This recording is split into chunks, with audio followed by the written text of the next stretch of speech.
Yeah, there we go. What is going on, my pretty babies? You are checking out an all new the RCWR show with your host right here, one and only Lee Sanders. Thank you guys so much for checking out this episode. Coming at you right now for Tuesday night of March 27th, 2018. We are simulcasting live right now on multiple platforms. We're simulcasting right now on Spreaker, on YouTube, on Facebook, and exclusively on the RCWR Show app that's available right now in the Google Play Store for free. You cannot beat FREE. Who doesn't like freebies, right? Hey, freebies are good. So multiple platforms we're streaming on right now. Got multiple chats as well, so have one added. Hope your week has been off to a good start. Hope the weekend was fantastic. Got a lot of stuff we're going to be getting into on this episode. This episode feels like it's probably going to be creeping at about the 2 hour mark. I mean, really not that much we can sink our teeth into, but there's definitely some really thought provoking topics that we can get into on this episode. That much I definitely admit, but I do want to kind of have it be a bit of a show around the 2 hour mark, maybe no more than 2 hours, 10 minutes. And that's honestly because I want to catch up on a little bit of rest. I also want to start getting prepared for AwesomeCon 2018. In case you new listeners, maybe newer listeners, maybe you've been long time listeners, who knows? But in case you have missed it, the RCWR show has been invited back to the Washington Convention Center in the nation's capital to cover Awesome Con. It's basically equivalent to Comic Con, if you will. And it has just been getting bigger and bigger every single year. This is going to be our second year in a row being invited back as part of the press media to cover the 3 day event. And I am stoked. I'm looking forward to it. So I'm going to be, as soon as I get off the air, I'm pretty much going to be spending the rest of the week gearing up for that event. And a lot of great celebrities are going to be there, very affordable. They even got stuff planned for Easter Sunday. So if you're going to be out there in the nation's capital, definitely let me know. If you see me, you see Tammy, feel free to walk on up to us, say hello. We don't mind interacting with you guys. So, especially those of you that are vendors or maybe other fellow podcasters, radio show hosts, maybe those of you that are interested in maybe doing a little bit of collaboration, definitely get at me. But I'm definitely looking forward to the event. Learned a lot as far as really officially taking the show on the road for the very first time. And I learned a little bit about, okay, so do this, don't do that. So I'm looking forward to going back and covering this event. It's jam packed, man, jam packed. I mean, we had a few cancellations for this year's Awesome Con, none really that impactful, I must say. We still got the headliners themselves, which is basically Dave Bautista and pretty much half the cast of Guardians of the Galaxy Volume 1 and 2. They're pretty much going to be showing up at Awesome Con. We also have the young brother that was in Star Wars. You guys got to forgive me because I did not see the last batch of Star Wars movies. I'm not really that big into the Star Wars franchise. I know, right? I mean, I will watch it if I'm over a friend's house or whatever, but it's just one of those things. It never really, I'm not saying it's bad. It's just something that never really clicked with me. And I'm big into the sci-fi stuff. That's the craziest thing. I'm in the Star Trek. I'm into a few other sci-fi things, quantum leaps, sliders, all that. But for some reason, I never could really get into the Star Wars franchise. I would say the last Star Wars I had watched was maybe episode 3. So the trilogy that came out years back. That's when I just was okay. That was pretty good. And now all of this other extra stuff that they're doing past that, maybe if somebody could make a really good argument why I should sit down and check it out, maybe I would. But the young brother that was in the last Star Wars, he's one of the main headline acts that's going to be there. Matter of fact, they're doing a Q&A panel with him. Now, I actually will be taking advantage of my press passes and jotting down some notes and everything to see and hear what all he is saying in that Q&A, because that's honestly the beautiful thing about doing things like this is we have this exclusive premium access, and we're able to hook you guys up that can't be there. So we're going to do our best now more than ever this year, as opposed to last year, to really give you guys that VIP pass. That way, it'll maybe eventually entice you to want to come on now, check out the events in the near future. So definitely, I'm pretty stoked, very pumped for that. We're playing it a lot smarter. Last year, we had got a hotel for a couple of nights and everything, and we were dealing with parking. We had to pay for parking, but this year we're making it very simplistic as possible. Now it's just okay. Let's just go spend a couple of hours where it counts the most, cover the event, get in our interviews, hop back on the metro, head on home. My equipment and all here in the studio is already set up, so I can easily just go in, do my editing, do what I need to do my rendering, all that, go to bed, like sleep in my own bed, wake up, rinse, repeat. So, because little lady's already told me she's not really interested in being there on Sunday, not unless there's something monumental, something significant that's going to be going down. I think honestly, the only way we would probably end up being there on Sunday is if maybe one of the photo ops or autographs had got pushed back or something like that. Because I know we've got the photo op and the autograph signing sessions for Batista. And then we're also trying to now see about getting a photo op with Cress Williams, star of the CW's Black Lightning, which by the way, once again, I want to take this time out to thank the CW's Black Lightning, Cress Williams, for stopping by the show. If you guys had missed it, because that was pretty much the last thing we did last week, y'all had got hit with 2 episodes. So y'all had got your regular edition of the RCWR show, and then there was a special Wednesday edition of the RCWR show that dropped on the downloads exclusively, and that had featured my chat with Cress Williams. Now, for those of you that maybe had missed it on the downloads, have at it after you get done with this episode. It's also available on the YouTube channel as well under the guest exclusive section, so you can have at it. But that was phenomenal. I've been receiving a lot of praise, a lot of props for that conversation. A lot of friends, family, even coworkers have reached out to me, and I'm telling you, I'm getting pressured in a good way, though. It's a good, friendly pressure.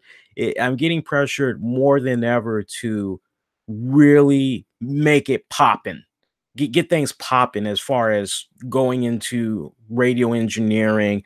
One of my closest friends is telling me, my guy, dude, you need to look into some type of a radio internship already. You can command a really good salary just off of what you know so far, and how you can just expand on that even more. You might be able to go eventually work for WPGC or HUR or something like that. I say, yeah, that's true. And basically the advice was, if this is something that I'm really passionate about, and I am, that I should strongly consider taking it to the next level. And I have been. So I tell you what, that would be a very nice transition, man. Wake up in the morning with Lee. I don't know, it's got a nice little ring to it, man. All right, so we saw SmackDown go off the air. I'm going to kind of go in and out between the talk of wrestling and some other stuff I want to get into. We saw SmackDown go off the air. Not really much to really sink your teeth into, And before anybody hits me with this whole, oh, Lee, can you give us a SmackDown Raw? No, those days are over. Those days are over. I will gladly talk about any pay-per-views in its entirety. I will gladly talk about a movie, but the days of full show recaps, those days are over. I am now just interested in talking about key points, things that kind of piqued my interest a little bit. And I got to tell you, with what we have gotten from SmackDown and Raw this week, pretty damn lackluster. Must say, pretty damn lackluster. If you watched Raw this week, you mainly watched just to see if The Undertaker was going to show up in some type of fashion, of which he did not. And if you watched SmackDown this week, you were interested in knowing just exactly, okay, so where do we go after Kevin Owens, Sami Zayn beat the holy hell out of Daniel Bryan? Now, where exactly are we going? So that was pretty much the carrot dangling over your head this week. was what was going on with those two. So for SmackDown, we see Daniel Bryan come out not selling the ass whooping that had came before him last week. Not selling it at all. I mean, he got beat up. Serious number had got done to the man, and I just wish he would have came out there feeling his sides or something. But he just came out there pretty much all revigorated, like he stepped into a fountain of super serum from Captain America or something, and he's just coming on out there. But pretty much the challenge would be issued. We've been calling this here on this show. I've been calling it for a good minute now, to the point I have always said that, yes, I do believe that Daniel Bryan will be wrestling once again in the WWE. WWE would be fools to let Daniel Bryan walk away, especially with all of the potential revenue that they would be able to make doing business with Daniel Bryan. They would be silly to just let him walk away and go do what he does best, his first love, which is professional wrestling. Yeah, they'd be fools to let him just walk away. So now everything is really starting to get finalized, as tonight Daniel Bryan issued a challenge to Sammy and Kevin, which is basically they get a match at WrestleMania against Shane McMahon and him, and a very interesting stipulation, which is if Kevin and Sammy win, then they will be reinstated to SmackDown. However, if Daniel Bryan and Shane wins, then Sammy and Kevin are fired. Do you hear that? You're going, okay, so are they just fired from SmackDown or are they fired from WWE? So very, very curious, what exactly is going to go down with that one. I mean, you're almost under the impression, well, surely this is going to be a case where it's automatic that Kevin Owens and Sammy are going to win, right? Surely it's a gimme. We'll talk a little bit more about that next week. I just want to marinate on that for a couple of more days. But Shane McMahon, you kind of figured something was up. A lot of people were very concerned because you see the injury that he had sold a couple of weeks ago. You're going, wow, he overdid that. He oversold the hell out of that. But then you hear this stuff about him going on vacation and he had got a major case of diverticulitis. And anybody that knows a thing or two about that, you're going, oh, so yeah, he could be missing WrestleMania, most likely, because it takes at least 2 to 3 weeks to recover from something like that. So, okay, not liking the sound of this, but I didn't really bite. I didn't bite for the simple fact of I see in WWE's press release how they mentioned the attack from Kevin and Sammy. I'm going, okay, well, if this had went down, if this attack had came about, and then you're following it up with this whole diverticulitis while on vacation or whatever, something just doesn't quite sound yeah, I'm not. If it's diverticulitis, then you just leave it at that. If it's legit, there's no reason to even mention the whole attack from Kevin and Sammy. No reason whatsoever. So when I read that press release, I didn't want to spoil it out there for you guys because I started to say something on social media, but I said, nah, let me not ruin it for folks. But for me, yeah, I wasn't surprised at this announcement. This has been like a long time coming, basically. So that match, hey, 150%, it's happening. And I think for a lot of Daniel Bryan fans, WrestleMania just got even more interesting. I mean, when it's all said and done, one of the things that you're going to be remembering the most from this year's WrestleMania, the 34th installment, is going to be, hey, after a short hiatus of a few years, Daniel Bryan has come back to wrestle. That's going to be one of your biggest takeaways from this year's WrestleMania. Now, maybe your second takeaway will be Undertaker had returned, but yeah, I tell you what, as far as the rest of the card goes, maybe folks will be talking about the tag team match, the triple threat tag team match over on SmackDown. Maybe folks will talk about that women's battle royal. Yeah. I believe I already mentioned Undertaker returning. I don't really think there's going to be a lot of fans clamoring over the whole Roman Reigns Brock Lesnar match, quite simply because Roman Reigns has now been in four, count them, four WrestleMania main event spots, and this one is going to make number five. And fans have just become so numb to this guy. You got a good vocal amount of fans that are sick to their stomach of having this guy be shoved down their throats. But then on the flip side to that, you also have guys that are going, hey, I like Roman Reigns. Roman Reigns is cool. To the point. Now I'm kind of jumping around a little bit, but stay with me here because we are talking about Roman Reigns after all. Was peeping out this interview that Roman Reigns had gave. It's WrestleMania season. Everybody is making themselves available for interviews and all that. And he did a interview recently with Peter Rosenberg. Now, look, you can't really take too much away from this because, hey, it's Peter Rosenberg. He's on the WWE payroll.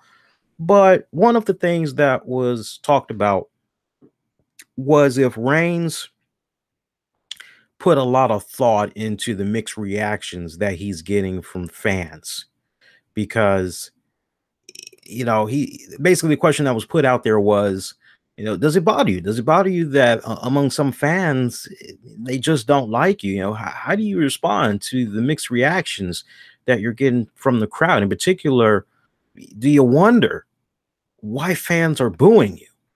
And Roman Reigns, interesting thoughts. He said, and I quote, I think there is a lot of things, correction, I think there is a lot of different things you can chalk it up to, I'm sure. In life, everyone wants to see you do good, but not too good. You know what I mean? Once you pass that threshold of doing really well for major success, then I think the questions, possible jealousy come out, and that is when negativity starts showing its face. But if you are strong in your convictions and know who you are, you have to be bulletproof to that. Reigns would follow up saying he doesn't care about whether the reaction he receives is positive or negative. The main thing that matters is that he gets a strong response. He said he doesn't let himself get distracted by whether he gets cheered or booed. And he pretty much will close out his thoughts saying, and I quote, I think it is still a very strong reaction. I have always been that way through. Before anyone knew who I was, I'm either the type of person, which I don't know if it's because of how I carry myself, how I talk, but you either like me or you don't. There is not much gray area with me. You're either with me or you don't like me. So, I mean, when you get that, you read that, you hear it, you're going, okay. But if you're kind of a veteran, kind of like myself, and you are really good at reading in between the lines here, I just, and I look, I can't really get on Peter Rosenberg. I can't because, again, he is on the WWE payroll. And I'm sure that he's been told certain things and he can't really rock the boat like that. Okay. But I think if Roman Reigns would have done this lining of questioning with any podcast outside of the WWE. The WWE has their safe zones of podcasts, satellite radio, Sirius XM, and all that. They've got their select few that, okay, our talent is going to be safe over here. Like we know they'll be okay. So we've got nothing to worry about.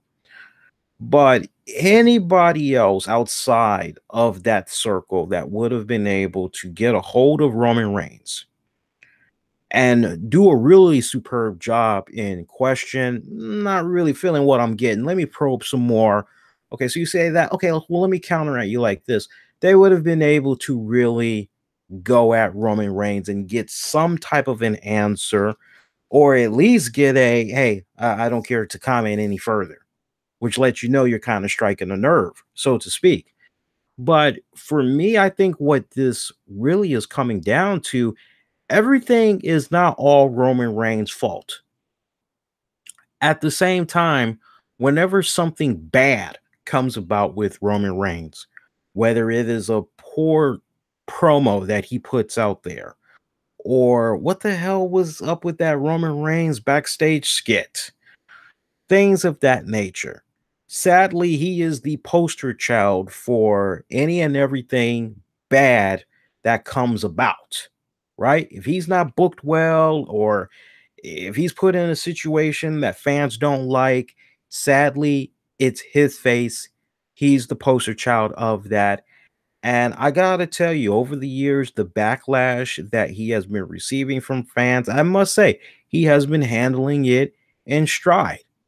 All right. I will give him that credit. I mean, he has that Cena aura. Now, that much I will say.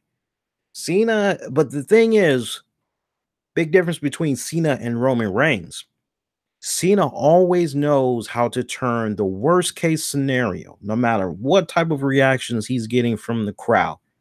Could be a really crappy night, and John Cena is just getting a massive shit put upon him. The fans are just taking a massive shit on him. He somehow knows how to always turn it right back around. He's witty. He's very clever. And Roman Reigns is not quite there just yet as far as countering what the fans are giving him. But he's showing me signs that in due time, he will get there. That he will get there. So, for me, I don't know.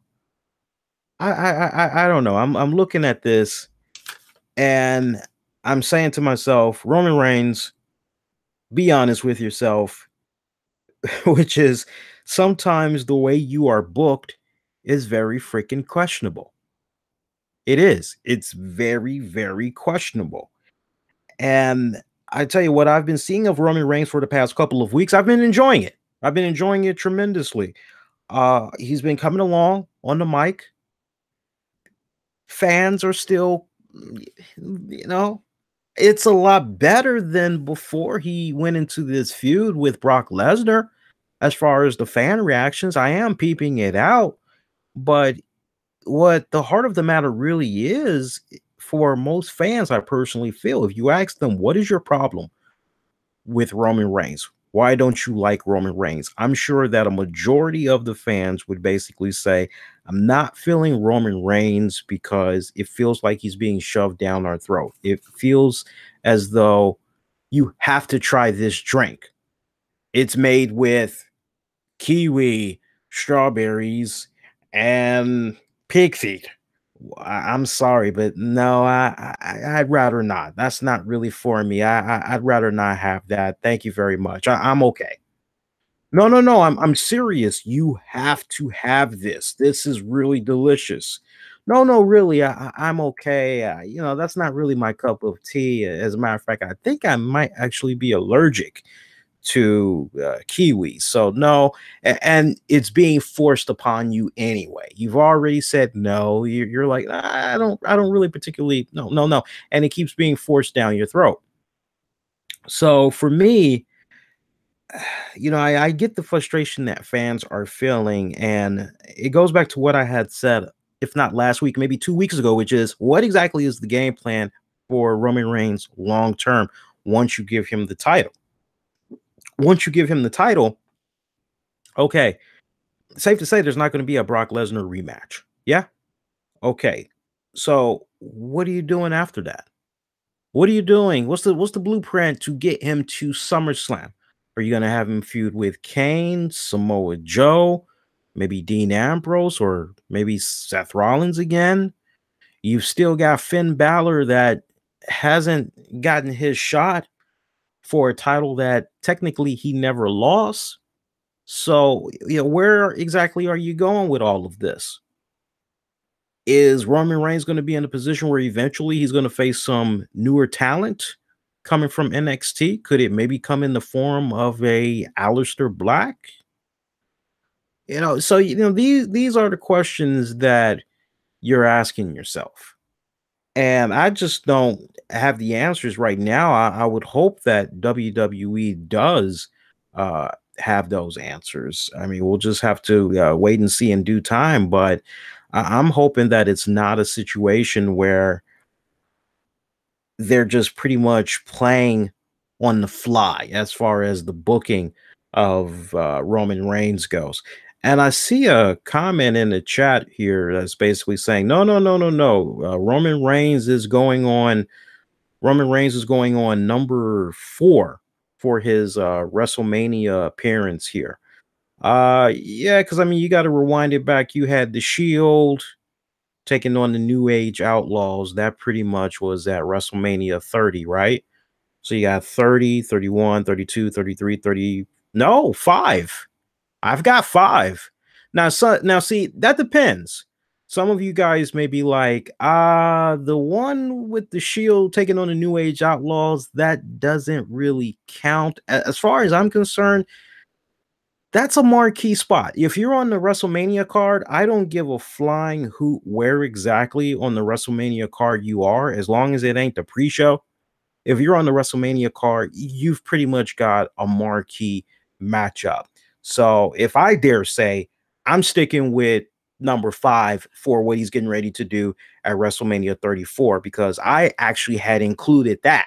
Some of you guys may not, but I'm being technical. I'm actually including what he did with Dean Ambrose and Seth Rollins as they had defeated Kane and the New Age Outlaws.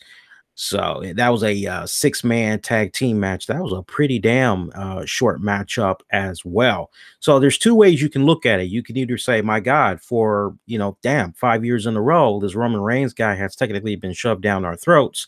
Or you can be technical from the standpoint of, well, no, just from a singles career standpoint, when it comes to WrestleMania, Roman Reigns has been. Either way, you can make a really good argument for whichever side you want to choose.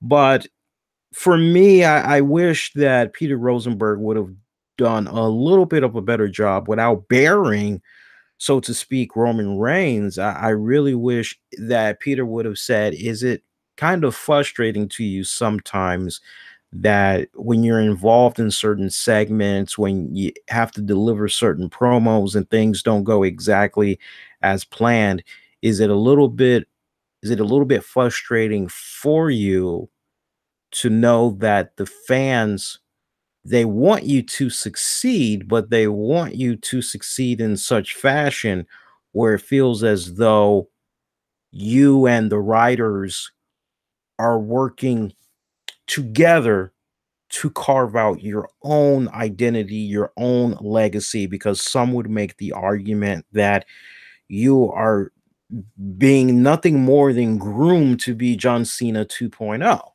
I really wish it would have gone in that direction to get a little bit more of a candid conversation from Roman Reigns, but it is what it is. And I like that we got a lot of people discussing now the whole Roman Reigns thing, because we got people saying, no, it would be 4th if he main events this year. Yeah, I'm not disputing that. I'm just saying, for the record, I'm just saying this is number 5. 5 years in a row that Roman Reigns has been involved in WrestleMania. See, I'm looking at the bigger picture. I'm looking at the overall presentation. That's how I'm basically looking at. I wonder if I can get even more technical than that with regards to Roman Reigns. I can get even more technical, can't I? Because I can even go as far back as WrestleMania 29. I could go even that far back. Can I go even more further back? Can I go even more further back? No. I think I can only go as far back as WrestleMania 29. But no, when you look at his track record of WrestleManias, it speaks volumes. I personally feel it speaks volumes. But no, if you're going to be technical and you're going to be like, no, just the main event, I'm not disputing that, guys. For the record, I'm not disputing that. I am just recognizing all of his WrestleManias. Again, as far as I'm concerned, it doesn't matter if you start WrestleMania or if you're in the middle of the card. If you're on the WrestleMania card, as far as I'm concerned, this is how I've always looked at WrestleMania. I've always looked at WrestleMania as, okay, these are the stars. These are the guys that you will see every single week if you decide you want to watch WWE programming. These are our best men and women that go out there every single week and they entertain for the masses. These are the people that you're going to be seeing. I always also look at WrestleMania from the standpoint of, say you have somebody that is somewhat into wrestling, but they've never really made the investment in checking it out regularly. Okay, so for your very first time for a proper introduction, and what usually happens, all the people that folks usually see at WrestleMania, they become a fan as a result. A good majority of those people that the fans are seeing for, maybe the very first time, they end up watching the programming as a result of those stars that they're seeing perform at WrestleMania. So for me personally, I always look at WrestleMania. Okay, it doesn't matter for me. It doesn't matter if it's the first match. It doesn't matter if it's in the middle. It doesn't matter if it's towards the end or it is the end. As far as I'm concerned, if you land on WrestleMania, that's a marquee spot in itself. Unlike all the other pay-per-views that WWE puts out over a calendar year, this is the one that really, really, really freaking counts, right? But if you want to just look overall at what Roman Reigns has been doing at each WrestleMania, look at it from that standpoint. I'm not trying to be a dick. I'm not trying to, but because I think so many people, that's the thing. So many people are going to be so caught up on, oh, no, it's his fourth. It's his. If you really kind of stop and think about it, one could make the argument that Roman Reigns has been shoved down a lot of people's throats much longer than the time that people are putting out there. So what, are we just going to ignore the other years like that didn't happen? Are we going to hide behind the argument, well, he was with the Shield, so, but he was still in a marquee spot?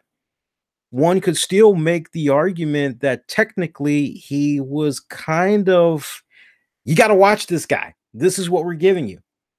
Hell, I knew guys, way back when, that honestly did not give a damn about Roman Reigns early on in the Shield. How about that? Before Roman even got all of this hate, I still remember some people would go, oh, that Roman Reigns, no, he kind of, no. Dean Ambrose, yeah. Seth Rollins, yeah. I'm not really too sure about Roman. I don't know. And then you had some guys like me that said, Roman Reigns, yeah, I see something with him. Dean Ambrose, oh, hell yeah. Seth Rollins, no, I don't see anything happening with Seth Rollins. And boy, were we wrong when Seth Rollins did his thing. I hope that before 2018 is out, though, Seth Rollins gets back to good. It really would be awesome. Speaking of, so we talked about SmackDown, yeah? So we're pretty much done with SmackDown. Let's backtrack a little bit. Let's talk a little bit about Raw. As far as Raw goes, talking about Roman, I enjoyed the segment with Brock Lesnar opening up the show. That was good. That was, I had no complaints whatsoever. That was actually pretty decent, I must say.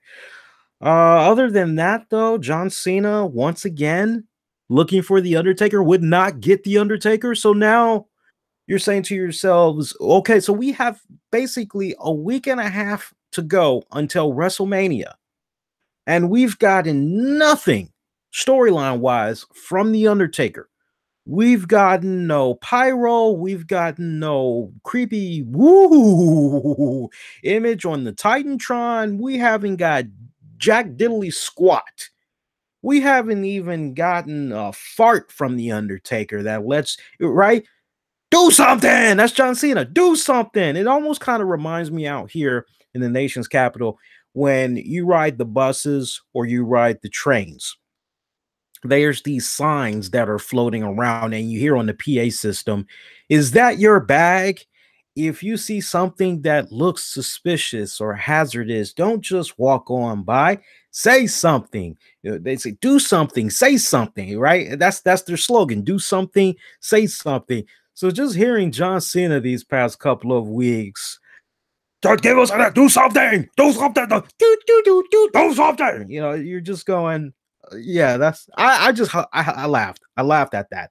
But to basically go into one of your biggest pay-per-view events of the year and there's no Undertaker whatsoever. I just can't help but go, "My God, are you serious?" I've got to be consistent here. I talked about how it sucks that Undertaker has been dealing with for the past several years all of these injuries and then rehabbing, all of that. And he's pretty much just out for an entire year doing his personal life, enjoying a very beautiful, blossoming marriage with Michelle McCool. Yes, Michelle McCool. I'm gonna say it again, Michelle McCool, because we had some dicks a couple of weeks ago. You said Candace Michelle 3 times. Well, if you had a couple of beers, that happens. My God, you're an alcoholic. Like, okay, alcoholic. No, I drink 3, 4, 5, 6 beers. I get up for work when I'm supposed to, get to work on time, do my job with 100% accuracy. So it takes a lot more to get my ass lit. Like, okay, whatever, dude. Fuck you. Anyway, yeah, Michelle McCool, just to say it for the fourth time. So he's got that. He's got his kids. Good life going on. Good side business going on.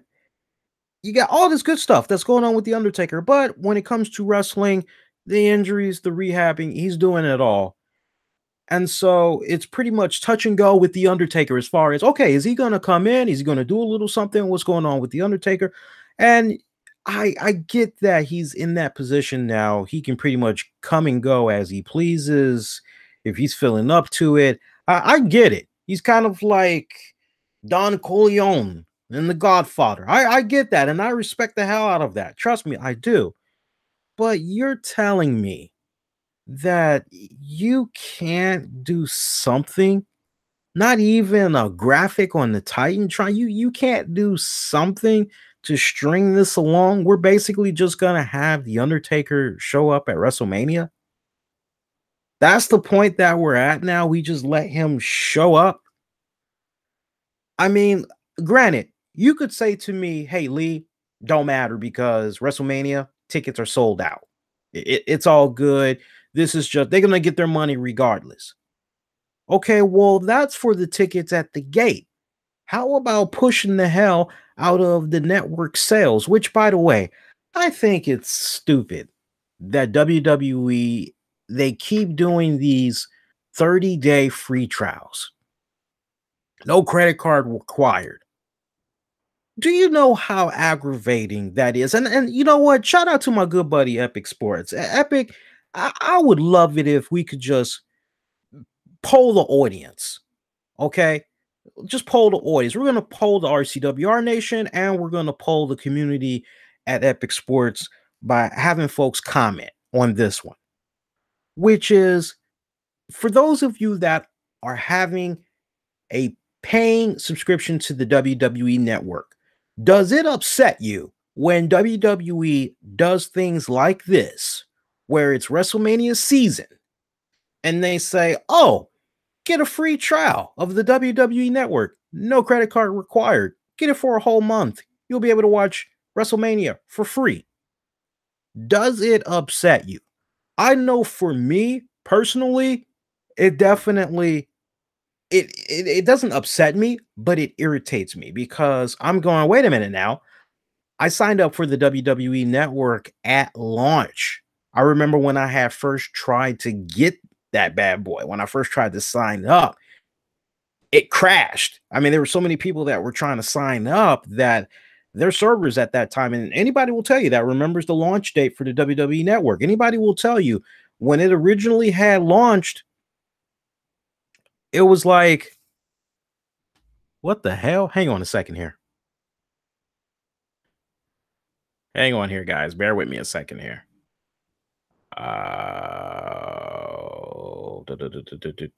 We got that one. And here. Bear with me here, guys. I'm sorry. Man. and we'll do that. Okay. I'm doing everything like tonight here. So now I'm like paying attention to what you guys are saying in the chat.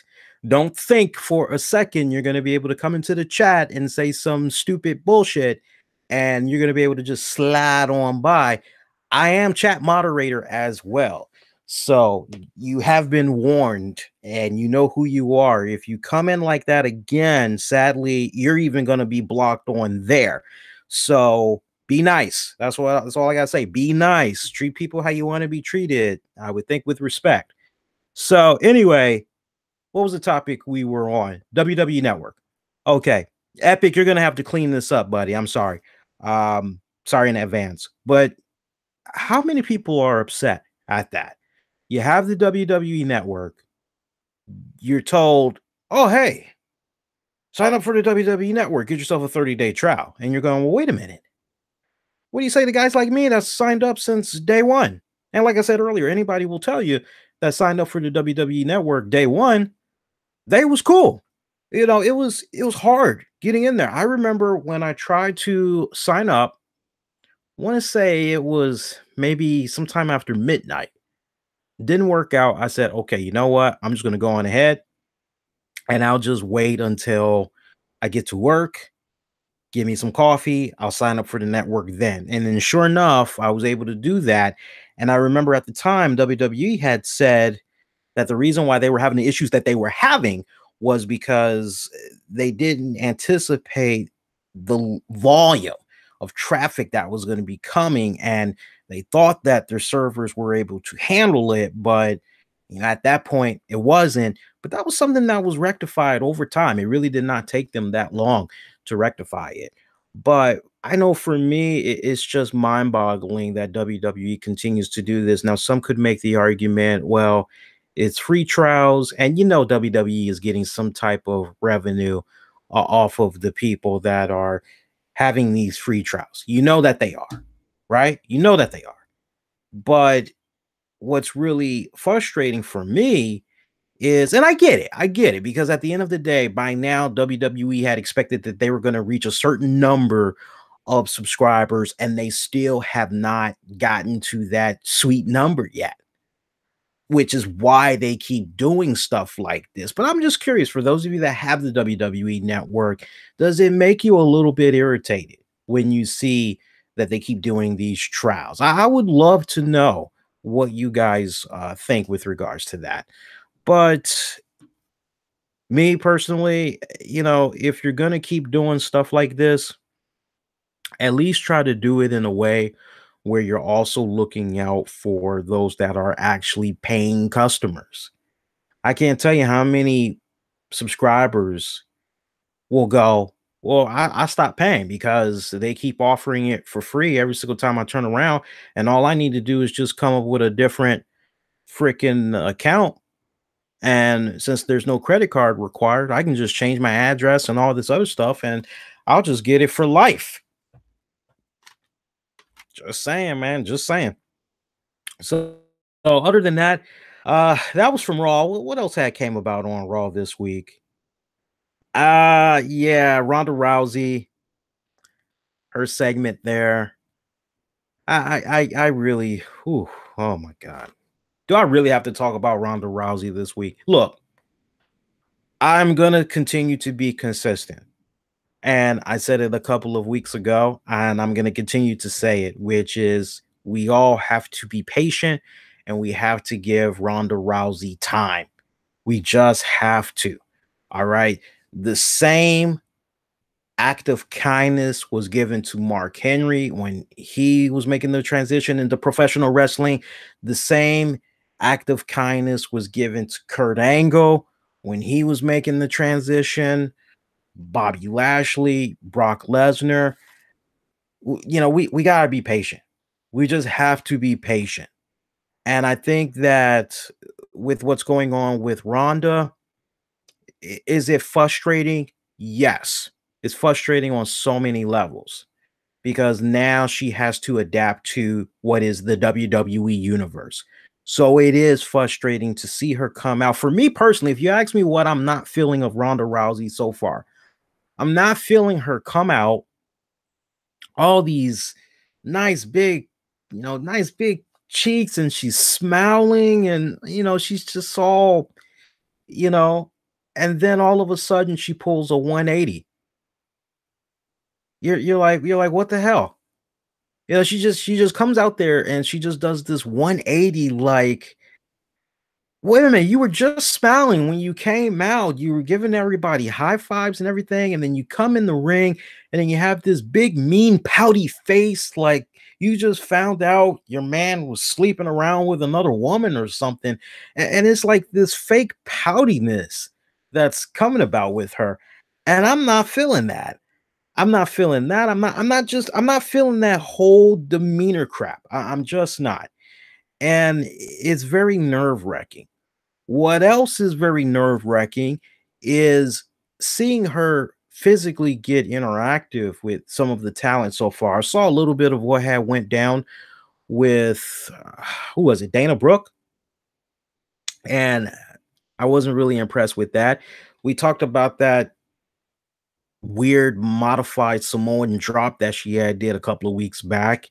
We pointed out how, hey, she could have seriously hurt herself there. Remember, she did the Samoan backdrop thing to Stephanie McMahon. We were on the show a couple of weeks ago, and we're talking about how that spot, it could have ended up a lot worse. Somebody tried to come at me and say, no, that was actually this move. It was named this. I'm going, okay, you can call it whatever. At the end of the day, it looked like a modified Samoan drop. So whatever, it's all good.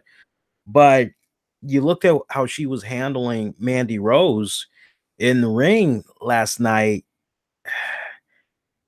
Rough, very rough, not smooth, not very fluid, very jagged, very, it almost kind of comes off like steps, like she's trying to remember steps to a dance move or something like that. It almost looks like she's playing a damn game of Twister out there. Put your left foot here, put your right foot out, and all this other, and you shake it all about, all that crap. But we got to continue to have patience with the young woman. I personally feel I've said it consistently. I said it the night that she had popped up. What was that, at the Royal Rumble? So, I mean, we got to continue to have patience. We have to. I know that's not really pleasing to everybody's ear, but we have to. She'll get it eventually. She will. I have been paying attention to the career of Ronda Rousey for a couple of years while she was in the MMA world.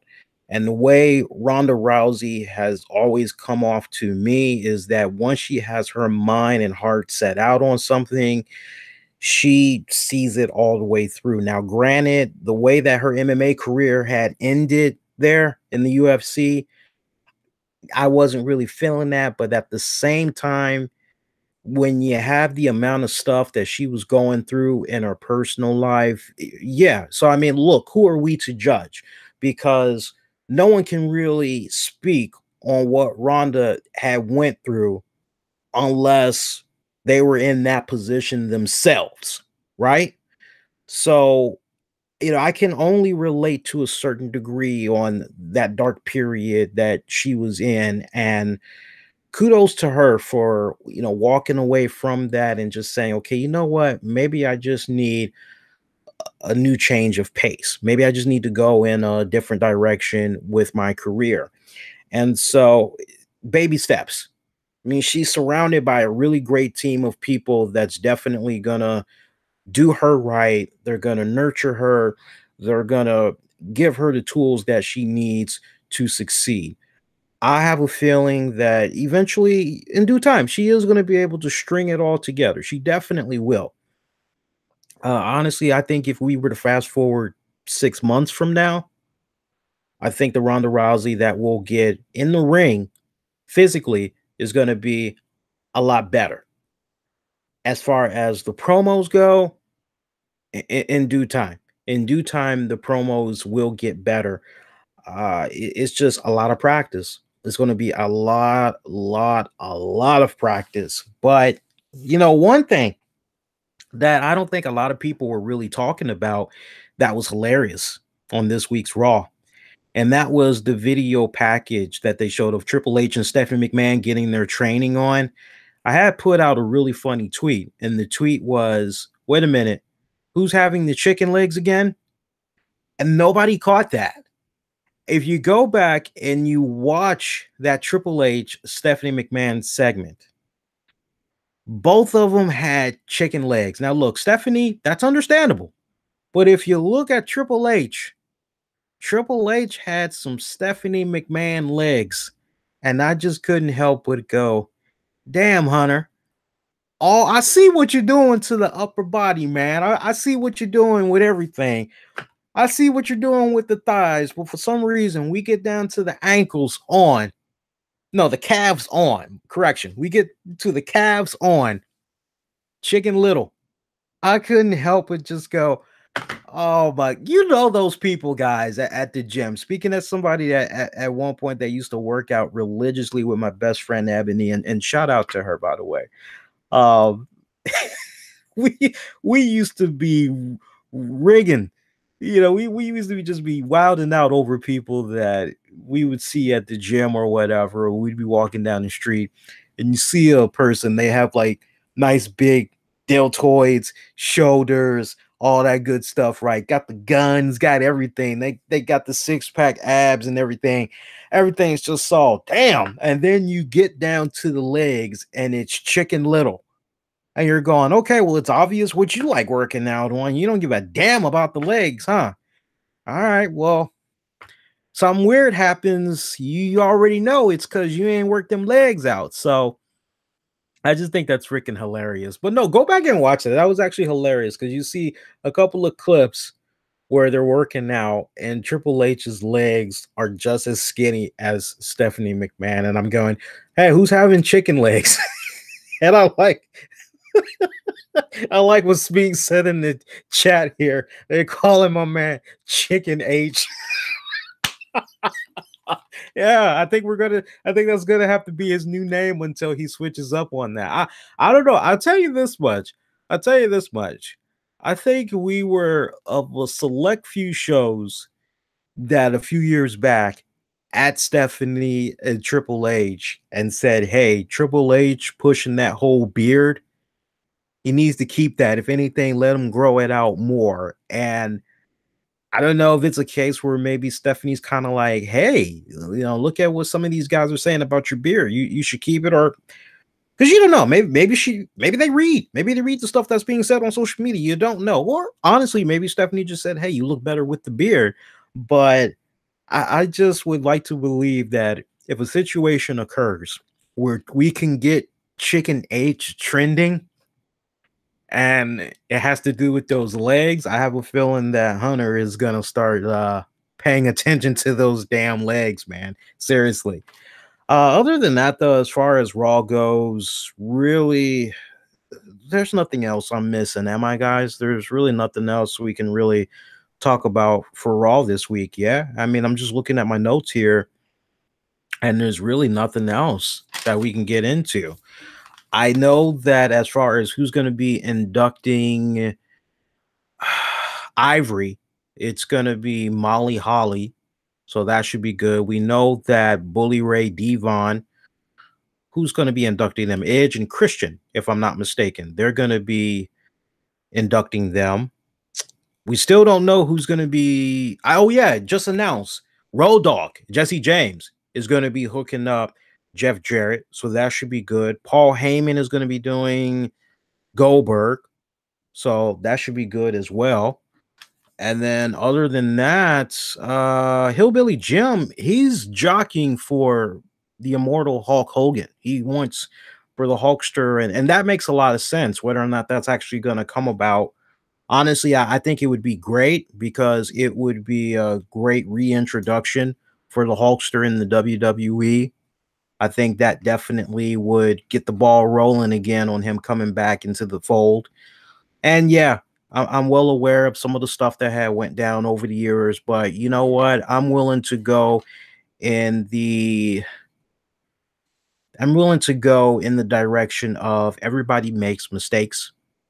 And I remember being on this very show when the stuff had went down with the Hulkster and the whole N word, I was not quick to rush to judgment. I was not. I gave the Hulkster the benefit of doubt, basically saying, hey, you know what? If Hulkster actually did talk this way to friends and colleagues, okay, this isn't the first time that a situation has occurred where, and Lord knows, I've had my share of white friends, still have my share of white friends. And, if I've messed around with them like that for a good amount of years, yo, what's up? ain't much, bitch. How you been? And we just shooting it like nothing. So, for me, I never once, you can go back and you can find it online. I never once took that apple as far as the Hulkster being racist. I never did. And I tell you what, the black community, on the order other minorities, they really showed love to the Hulkster when that all had went down. Everybody was like, nah, this he's not racist. No. So, and I believe in my heart of hearts that the man is not racist. I believe in that in my heart of hearts. I just think that everything that had went down with the Bubba the Love Sponge sex tape, and WWE not really sure what else was going to be coming about from those sessions, and then the Hulkster being involved with his lawsuit against Gawker and all this others. They just didn't want all of that to be a distraction. And yeah, go figure. No problem with them saying, okay, you know what? We need to kind of sever ties from now. I wouldn't be surprised if behind closed doors, the conversation was made, hey, we need to let things cool off for a good minute. We'll definitely bring you back. But hey, we'll see you later. Stay in contact with us, and we'll make it work out. We just got to let a little bit of time go past. So hang on a second here, guys. I'm just looking at some of what you guys are saying in the chat here. Guys, heads up. If you didn't like what had went down with Raw this week, that's not a problem. But here's the thing. When you guys are in the chat and you're interacting with each other and you see there's more than one person in the chat, this is the time to be interacting and just, you could talk about other stuff. You don't have to keep, I always say to a person, if you have gotten tired to the point of you don't like watching certain shows, here's my philosophy. Why go to a chat and bitch about it when you know that the show's host is going to be talking about that show? I never did really understand that. I never did. To each its own. But for me, if there was something I wasn't feeling, I would just shit. I'll give you a perfect example. Sometimes I'll visit some forums or some chats, and if, let's just say for the sake of the argument, NXT had sucked, but I always enter a chat room and I'm usually talking with some guys, I'll be like, man, NXT was, whew. Hey, is anybody watching the blah, blah, blah game?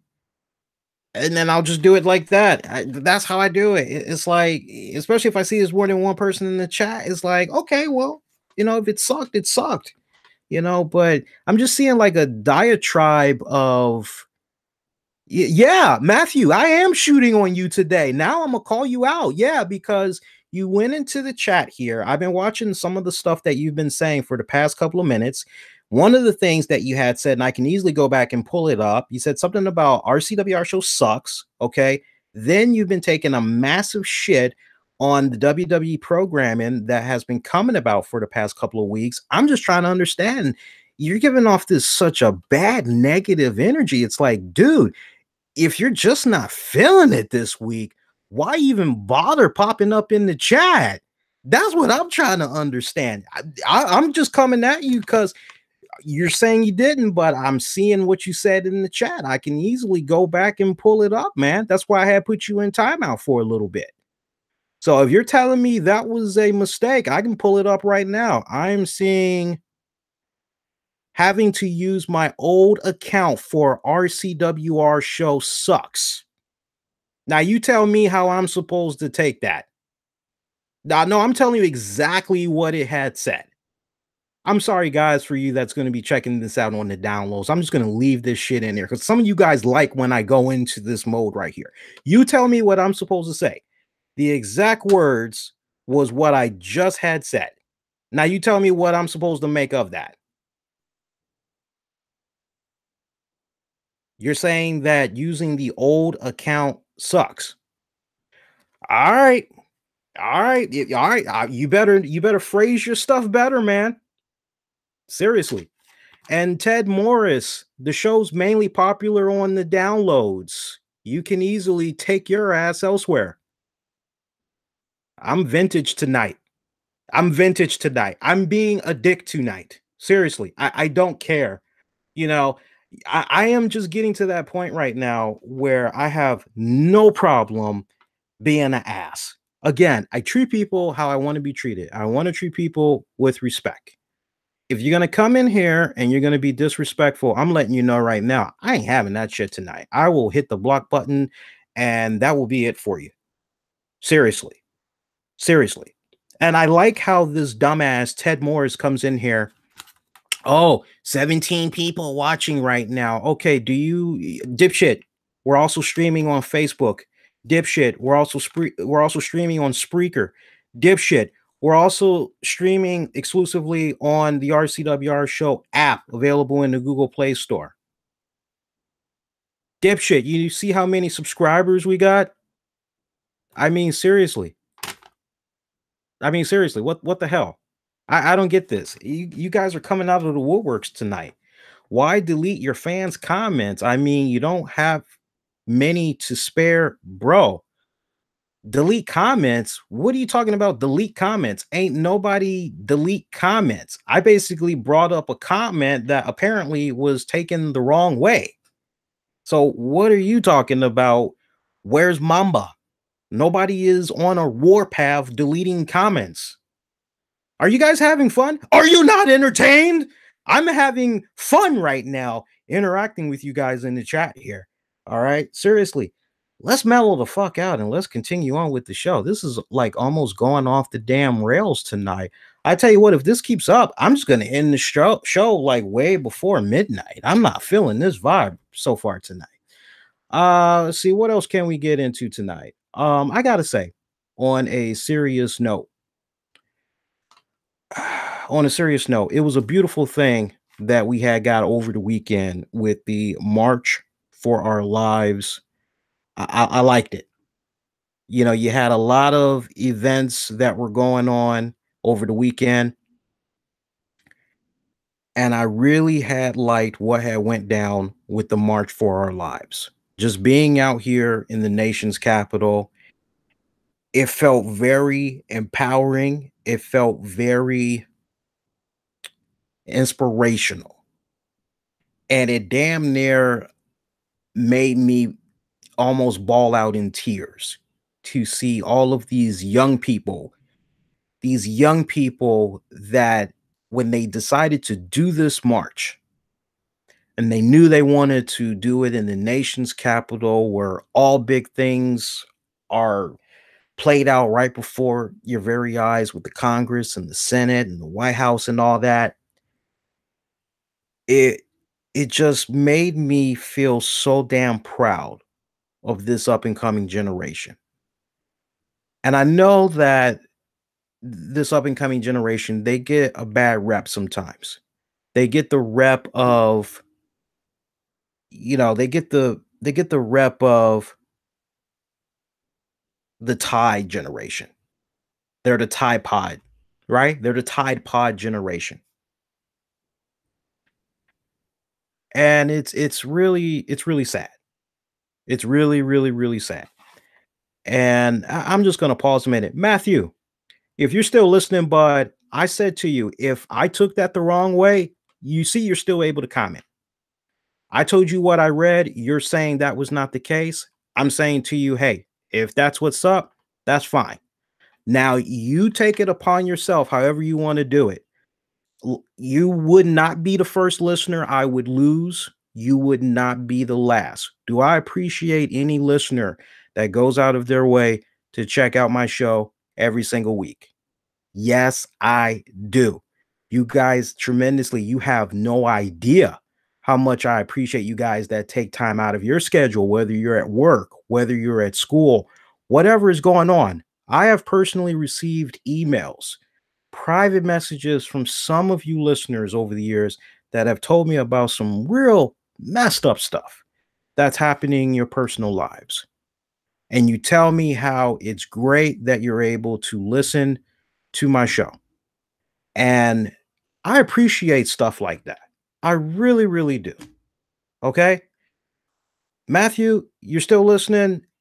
Hey, man, I already told you. I said, hey, if that was a mistake, what I read on my part, dude, water under the bridge, But if you're going to come at me with this whole, I'm losing a loyal listener, bro, that much as that sucks, you won't be the first, you won't be the last.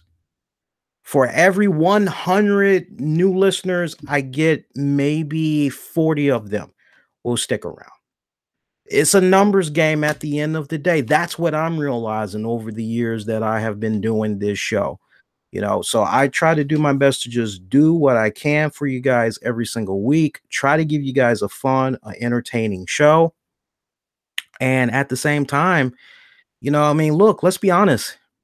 95% of the podcasts that are out there, they're not making any money. So what I do for you guys every single week, I'm not making any money. If I make money off of my shows, I'm making money off of my shows because I'm reaching out to advertisers. I'm reaching out for brand deals. You guys don't pay me. Advertisers, branding opportunities, that's what pays. That's what's putting money in my pocket on top of what I'm doing with my full-time work.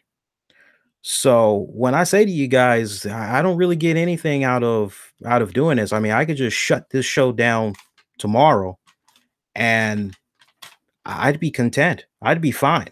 I'd be all right. But I love doing what I'm doing because you guys, you motivate me. And I see who's regular listeners. That's the thing. That's why I'm able to say you wouldn't be the first, you wouldn't be the last. I'm able to see who's regular listeners. I'm able to see the people that go out of their way. They interact with me throughout social media, through and through. They're cool.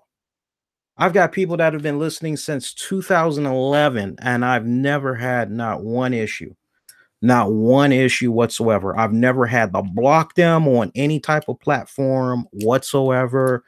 And, I dare say, with regards to Matthew, with how he came in the chat here tonight, he maybe have highlighted why he was blocked on whatever platform he was blocked on in the first place, sadly. So, I don't want you guys to take what you all just heard right there and be like, oh man, if this is how and that comment is staying. I'm not deleting it. If I deleted anything, I deleted what I thought was, but it wasn't, but I left everything else intact. Okay. To the point, those that will be watching this on demand, there's now a new feature that YouTube had rolled out, which is a live chat replay function. Okay. So you can easily go and see in real time what people are saying. All right. So, this guy came into the chat past couple of weeks and was like, oh, I don't know why I was blocked. Well, when you kind of gave off the vibe that you gave off, it almost kind of justifies, for whatever respected reason, why you might have been blocked in the first place. The fact that you were allowed to comment in this avenue, as far as I'm concerned, oh, hey, my comments are going through. Oh, I guess whatever issue was, okay, whatever, cool. But I mean, seriously, I respect the hell out of you guys. Like I said, I've got longtime listeners. I've got guys going back from 2011, the old Blog Talk Radio days. Never had an issue. Interact with them on social media. I've never had to block them. I've never had to put them in timeout. None of that silly shit. Not once. You know how many times, sadly, I have gotten a situation where I have heard from listeners, I'm done. It's like, okay, well, when it's all said and done, you're not putting money in my pocket. Not that this is what it's about, because if I was tripping over money, I'd be charging people for the shows. And I don't do that. I'd be well within my right, but I don't do that because that's just petty. You know what I'm saying? So, you want respect, you get respect back. That's all I'm saying. I'm sorry that listeners have to, but I think it's kind of good that sometimes we have topics like this because it really helps you guys get a better understanding on what makes me tick. And if you want to get on my bad side, it's just doing little crap like, again, if you're not feeling wrestling anymore, why come into a chat room and you know the host, at least 70% of what he's going to be talking about on this show is going to tie into wrestling, is going to tie into why just come in and just shit, shit, shit, shit, shit, shit, shit. And you see there's multiple people in the chat. Just come in and talk about something else random. Hell, you could talk about what you did at work. You could talk about, hey Lee, I was wondering, because I really wasn't here you go. Hey Lee, I gotta say, I really wasn't feeling what I got from WWE programming this week. Man, could you do me a solid? And I'm curious, what's your thoughts on XYZ? If you could get into those, I'd appreciate it. That's it. But when you got this diatribe of just, there's a reason why this show is now a live web stream again. And part of the reason why it's a live web stream again is because there would be so many weeks that I would have to somehow muster up the courage to do a show knowing that Raw and SmackDown was bullshit. And Adam A, I see your point, but you got to feel me on this one, okay? And it's not dragging. It's not dragging. This is the point that I'm making. The point that I'm making is you would have some situations where many weeks wrestling, just overall, would suck. And as a result of wrestling sucking, longtime listeners know this. I would take the show and I would say, okay, I'm not doing a show this week. Okay, I'm not doing a show next week. Longtime listeners know this. There was a pattern there where there would be no shows. And this was before the live web stream had returned. And I said, okay, you know what? Something's got to give because if I keep doing this, the listeners are just going to keep depleting. So, what options do I really have here? What the hell else can I do? So, largely in part, that's why the live web streams came back.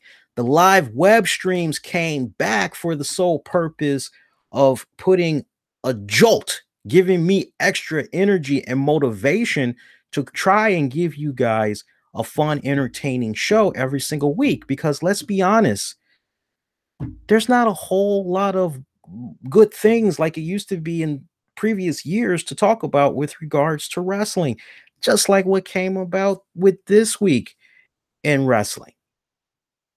So, something to think about. Like I said earlier, the march that had went down over the weekend, I enjoyed it. I enjoyed it thoroughly. I was really proud of seeing all these young faces, boys, girls, whatever their sexual orientation was, just the different races. I love just seeing all these kids come together in unity and basically saying, okay, you know what? Enough is enough. We're seeing our fellow peers be shot and killed right before our very eyes. We're seeing our parents try to do their best to teach us right and wrong, and they're trying to do their best to let their voices be heard, but they're now kind of like not really on their way out because these kids that are all coming together right now, these kids are basically, if I would have had a kid at 21, that would have probably been my kid in this March right now. Kid or kids in this March right now. So, it's a situation where you've got my generation that's looking at all of this stuff that's going on, feeling empowered, and my generation that has kids that are about the age of these kids that are doing all of these protests. They're slowly but surely going to be coming into more and more power as far as rocking the vote. And I tell you, it was a beautiful thing to see all these kids come together. And I love how they did it. They basically had told the parents and any other adults, hey, if you want to be part of this, that's great. You want to help spread the message and everything, that's great. But when it comes to that stage and it comes to that podium, no, no, no, no, no, no. That's off limits. Us kids, we got that. It's our voice that we want for the entire nation to hear. So you can do everything else, but when it comes to that stage and that podium, that's all us. And a lot of the speeches that was given, fantastic. I loved it tremendously. And I tell you, for a lot of these young men and women that were part of this protest, their lives have been impacted in such a way that I feel it's not a situation where for a lot of these teens, they're one and done. I think all the young men and women that participated in this March for Our Lives, they, no matter how you feel, no matter how you feel about gun control and, you know, stricter laws and all of that, no matter how you feel, just to see these kids get out there and be as proactive as they were for years to come. I feel that with what these kids laid down over the weekend, they are in this for better or worse. That's just the vibe I am feeling right now. A lot of these young men and women, they are in it for the long haul. That is the genuine vibe. This is not some phase. This is not some, okay, this is the flavor of the moment for a lot of these young men and women. This is it. This is it. This is their calling. They're finding it. And I'm loving it. For a generation that gets a bad rep because they are called the Tide Pod movement, for a generation that is called the me, the self-entitlement generation, uh, you know, I gotta say they went out there and they did it right. They did it right. And I couldn't have been any prouder. I really couldn't. I actually wanted to get involved in that march so bad, but I had to work and I was able to watch it via Facebook. I was able to watch it streaming live, and I just was in heaven. I loved it. I loved it. I loved it. I loved it. And my message to those young men and women: keep at it. I think what we saw over the weekend is just a rude awakening for those in power, in particular in politics. And this is that wake up call. It's that final wake up call to do it right or else face potentially being voted out by this up and coming generation because they are coming into power. And I tell you what, they're going to be able to, and they're already trying to get involved with the midterm elections that's going to be coming up later this year. So they're in this for the long haul, like it or not. So yeah, I loved it though. I loved it. And then aside from that, we also had this crazy situation of snow, which I thought was just stupid. So one minute we have snow, and then you go into the next day, you're dealing with the aftermath of the snow. This is all leading up to the march. It was ridiculous. I actually had a couple of trees that fell in my neighborhood. One tree actually had fell pretty much right in front of the house.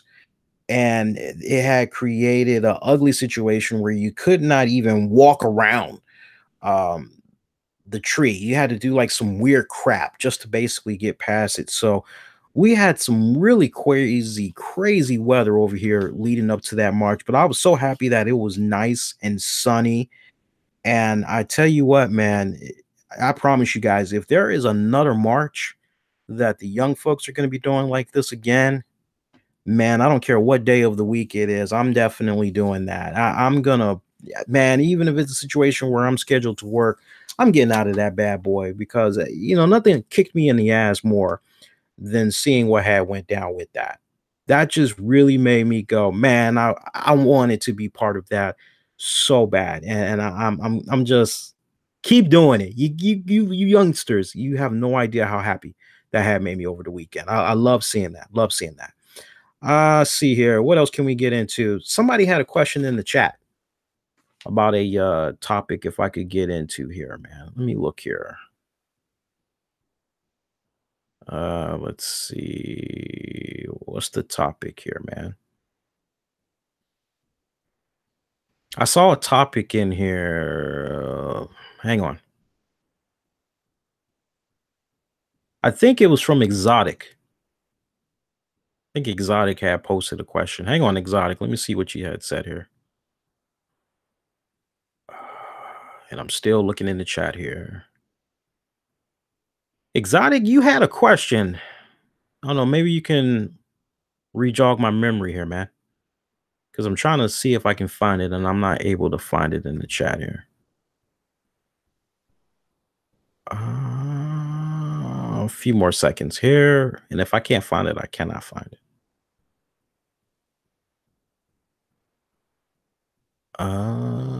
No, I can't find it. That sucks. Okay. I can't find it. Exotic had a question, but I don't know. I can't find it now, which sucks. But let's go to the where do I want to go here? Well, I did ask you guys, what did you think about Raw for this week? And I got 153 votes that had came in, and I'm seeing so far about 29% of you are staying in the middle. Looks like 22% of you gave it a thumbs up, and an overwhelming 49% of you had gave it a thumbs down. And let's go on over here to Facebook, and let's see what you guys had said on Facebook here. Look up the polling results here on Facebook. And hang on here. Shout out to Blake.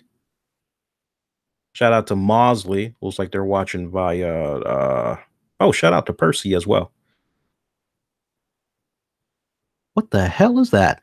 I've never seen that emoji before. Is that a bell? What the hell is that? Is that a bell or a middle finger? I like that. That looks pretty fucking cool. Oh, I see what it is now. Okay. I like this. I'm having fun looking at some of the emojis from freaking Facebook here. Now I know what the hell that is. All right, so let's delete that. Oh god. That was one of those obscure images that you should not be seeing on Facebook. So let's oh shit. Oh, that's hilarious. We delete that. Okay. And let's see here. Shout out to the Facebook audience here. And then let me just poke my head in Twitter here. Let's see what you guys are saying on Twitter here.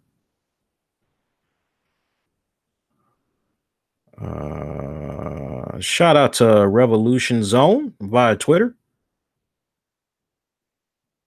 Good, I'm brother man. RCWR, keep up the awesome work. Bring back JR and King, delete Michael. Yes, that seems to be the new thing now. We all want to get Michael Cole deleted from Raw programming. I don't know, man. I think we might be getting that. I think we might be getting that.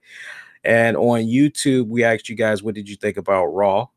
And YouTube, let's see. You guys are staying in the middle, it looks like. We got 21% of you giving it a thumbs up, 31% of you giving it a thumbs down, and 48% of you are staying in the middle. Interesting. Interesting polling results. Hey, I want to take this pause right now, and I want to give a shout out to our sponsors for this episode. One in particular who made a significant contribution to the RCWR show to ensure that you guys continue to get episodes free, no cost to you. And we got to give it up to Deseco Solutions. Deseco Solutions, they offer the best kit for grade 9 through 12 for students and teachers. They offer non-rust stainless steel dissecting tools for instructional and training purposes. Again, Deseco Solutions. So for you parents out there and you've got some kids that that need them some instructional and training dissecting tools, check out my good friends over at Deseco Solutions. They have a really good deal right now, 26 pieces, everything that you need for dissecting. 26 pieces, you get that for 25 bucks. That's a pretty damn good deal. I have a link available actually in the episode description. That's available on the downloads for you guys. You can easily just click on it and it'll take you right to there. You're looking them up on Amazon. And I also want to give a shout out to another sponsor for tonight's episode. This sponsor is Civic Help. I want you guys to check that out. It's the Civic Help app. So if you guys are maybe a freelancer and you offer some really cool services, maybe you are a carpenter or maybe you're in the graphic web design and you want to let somebody hire you, right? You can go in that way, or maybe you're in need of services like that and more. You can find what you need, whoever is close by, or if you're looking for work, use the Civic Help app. Download that bad boy in the Apple and the Google Play Store. Just use the keywords Civic Help. And one more, the RCWR show is brought to you in part by Ron Thompson, aka Bertadaz. Check him out. Check out his great music that is available on SoundCloud right now. Again, Ron Thompson. That's THOMPSEN. Ron Thompson, aka Bertadaz. Check him out on SoundCloud. Check out his great music. We appreciate all of those guys being sponsors for tonight's RCWR show, as without them and their contributions to the show, honestly, the shows wouldn't be here right now, especially from Deseco. Deseco alone, we have entered a long-term deal with them. They're going to be with us for the next 3 months. So we definitely appreciate teaming up with them. But all of them, we do, no matter how big or small, we do appreciate them doing business with us because they're helping us continue to make all the shows free for you guys to check out. All right. And let's continue on here. I want to get into some other headlines here, man. I'm still poking my head in the chat here. Adam, love the show. Is it true regarding the Andre the Giant at the Playboy Mansion in the 1980s? Famous celebrities say he pleased 5 women with one hand. And this comes from Iraq. Dude, that's the first time I've ever heard something like that going on. Seriously, that's the first time. I tell you what, we've got that Andre the Giant HBO special that's going to be coming up shortly after WrestleMania. I think we'll find out then, yeah. And I'd be shocked if they did not highlight that. So we're going to have to wait and see, brother. But shout out to you, man, from Iraq. Awesome. Exotic Mod said, I don't like Johnathon Coachman's commentary. Well, what's wrong with Johnathon Coachman's commentary? I think Johnathon Coachman does a pretty decent job. Don't beat the man up too bad. But can we be in agreement? It was a very interesting choice of words that he had used on Raw this week, talking about which version of The Undertaker are we going to be seeing. I thought that was a very unique choice of words. I think that's the best way we can describe that. That was a unique choice of words. Yeah. Because you're going, wait a minute now. Yeah, sure. We've seen Undertaker in various forms over the years, but nobody has ever said what version of the Undertaker are we going to see. And then all of a sudden, we have Johnathon Coachman saying something like that. I don't think, Coachman has been catching a lot of heat. I don't think Coachman meant anything. If you ask me if Johnathon Coachman went into business for himself in any type of fashion, I don't believe that. I think it's just a case where anybody that follows the Coachman, they know how interactive he is with fans. He's very interactive with them while Raw is on. Believe it or not, Coachman will interact with folks while he's doing his thing at the commentating table while Raw is on, and interacts with them during the show, during commercial breaks, and then he hops on Periscope afterwards. and he does the Periscope a couple of times a week, at least if not 3 times a week, at least twice a week. He's doing something with the Periscope. So he loves going back and forth, interacting with the fans. He's loving it. So it could just be a situation where maybe he's kind of playing off of that. But I think it was definitely a poor choice of words that Coachman had used in retrospect as far as which version of the Undertaker we're going to be getting. I mean, look, it's safe to say that we're definitely going to be getting American Badass Undertaker. And the funny thing is, everybody is now jumping on this, and I need to give credit where credit is due, because WWE artist Rob Schamberger, he was the first.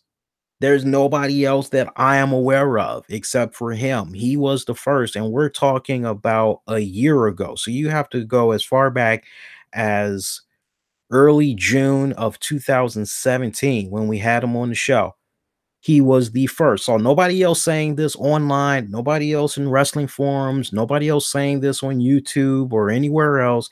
He was the one that said, hey, honestly, given what we had saw of Taker at that point, WrestleMania, me personally, I'm thinking that the next time the Undertaker is going to show up, he's going to be American Badass, and he laid it out. I would strongly suggest you guys go check out that conversation I had with him. That's actually available on the downloads and in the guest exclusive section on the YouTube channel. He laid it down, and it's literally kind of playing out almost to the T of everything that he had mentioned. So either way, without a shadow of doubt, with a week to go until WrestleMania, this match with Cena Undertaker, it's going to happen.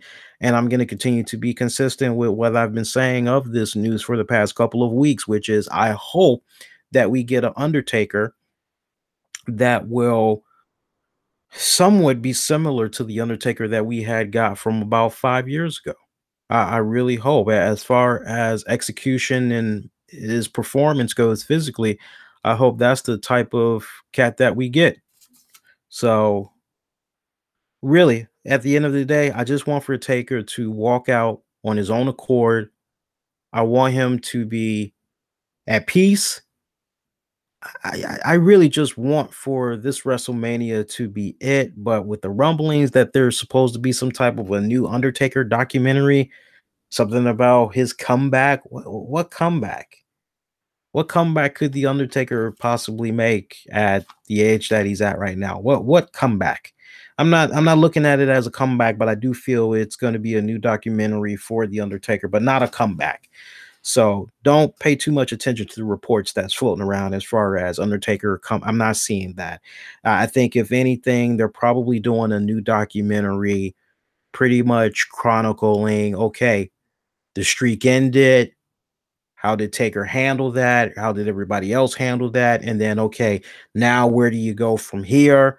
I wouldn't be surprised if maybe it was that type of a documentary. So we'll wait and see. But my early impressions right now, just hearing that news that that's one of the things that's going to be filmed WrestleMania weekend, that's what I'm proposing. Over the weekend, apparently, Matt Hardy was involved in a segment with Bray Wyatt. And Bray Wyatt had came on out, and the two of them had actually had some very interesting words. Matt Hardy basically had said to him, hey, you could do whatever to me. Pretty much, I'm paraphrasing here. He said, you could cut me up, you could burn me, you could stab me, whatever. My light shall prevail. You'll see that my way is the true path to glory. Something biblical. It's something out there, Matt Hardy. And Bray Wyatt was about to attack Hardy, but then they embraced, they hugged each other. Bray Wyatt still went on ahead and tried to attack Matt Hardy, but he was able to successfully fight it off. But it looks as though Bray Wyatt, Matt Hardy, signs are indicating that they're going to be some type of a tag team, that Bray Wyatt is going to be woken, because that is actually one of the things that Bray had been informed of by Matt at this house show, is that Bray will be woken. And for those of you that may be a little bit curious, nothing new has come about with Bray Wyatt. He doesn't have a new haircut or anything like that going on. He's still pushing the dreads, the same outfit, and everything. So much for being gone for a couple of months. Yeah, that just, I'm thinking to myself, and I'm sure many of you guys were probably thinking it as well. Hey, all right, Bray Wyatt's going to be off TV for a couple of months. We're not going to hear anything from him. He's going to come back repackaged. Maybe he's going to lose the hair, lose the beard, all that good stuff. No, not the way it's looking right now. Sucks, don't it? Dean Ambrose, he has been removed from Mania Access Weekend. He was involved in the premium tier. He's been replaced by Sting and Ric Flair. One can't help but wonder how far along he is in his recovery. A lot of people are wondering, one, what's going on with Dean Ambrose? Why did he have to back out? What's the deal? And honestly, Dean Ambrose has always struck me as the type of cat. He really does not like interacting with folks. So for all we know, maybe Dean Ambrose figured out some type of way to try and get out of this, maybe have some quality time with Renee Young. I see some rumblings that maybe he's going to get involved with the Andre the Giant Battle Memorial, do some type of a quick run in or whatnot. That would be really risque, wouldn't it? Because the type of injury that he has sustained, he should be out for several months. And I think, correct me if I'm wrong, it's only been about maybe 4 months since that injury had came about. So is it possible that the man is at 100% now? That's a bit too soon. I would rather, if I'm in the WWE, whatever he might be projecting, I would, okay, you're saying you're at 100%. That's great. I want you to be at 150%. So, you know what? We're not in a hurry. We've got all the talent that we need for WrestleMania.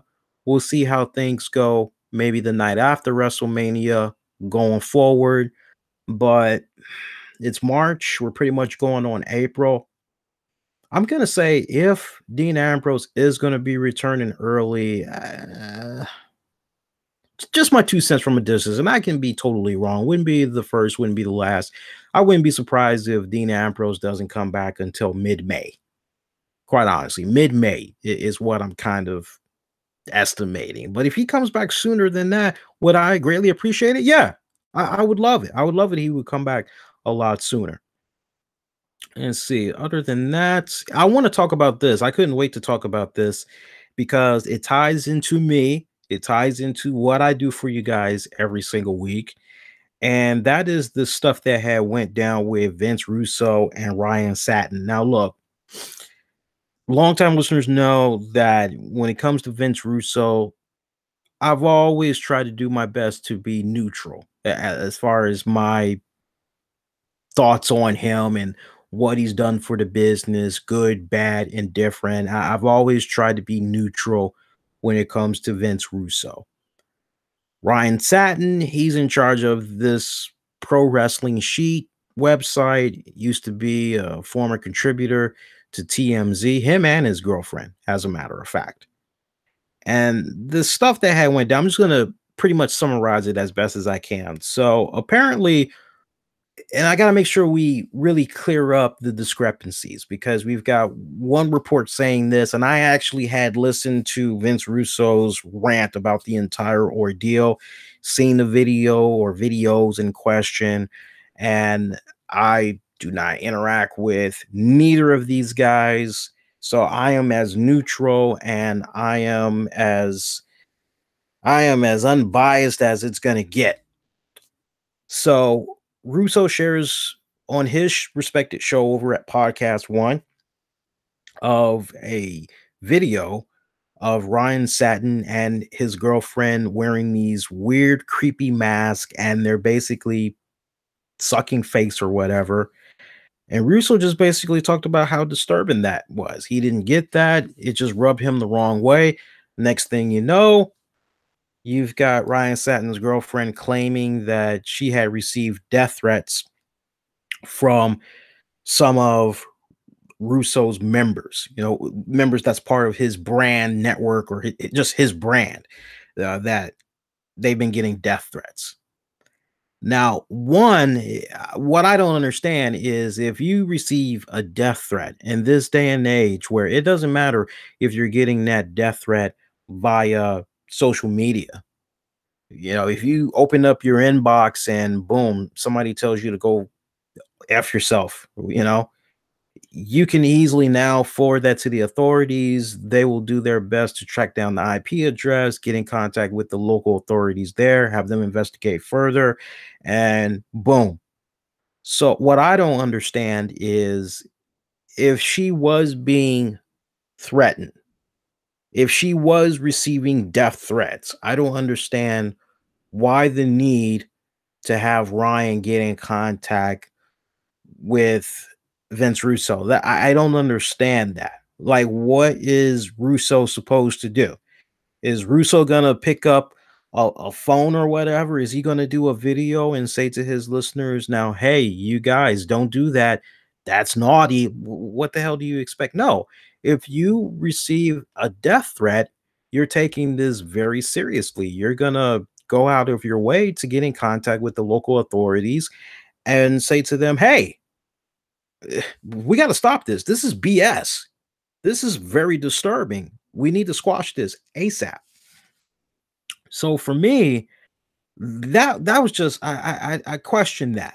I question that. I'm not saying I believe it's fake, but what I'm saying is I question the I do question the thought process in trying to talk to Russo as opposed to getting in contact with the local authorities first. I do question that. Russo never mentioned this woman by name, and it definitely did not help that there was some video that surfaced of her dancing on a strip pole. But all of these things, it just, and there's history there between Russo and Satin. They don't like each other. They don't. Serious beef between the two.